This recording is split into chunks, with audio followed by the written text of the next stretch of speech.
Import images for the face and back of a bank card into your project. Go to the Face Placeholders composition. Put here an image for the face of the credit card. Fit the size of the image to the size of the composition. Disable old image. Repeat these steps for back placeholders. Go to the Control composition.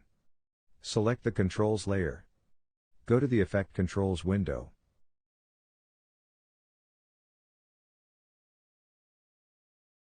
Here you can customize the appearance of your credit card and project colors.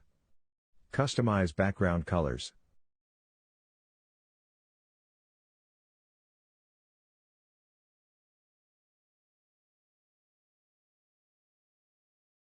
Go to the Titles placeholders and edit titles.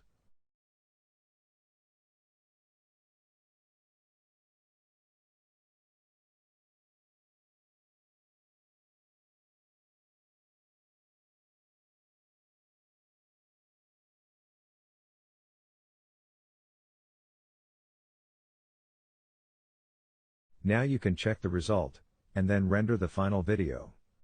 To do this, you need to select the final composition and add it to the render queue.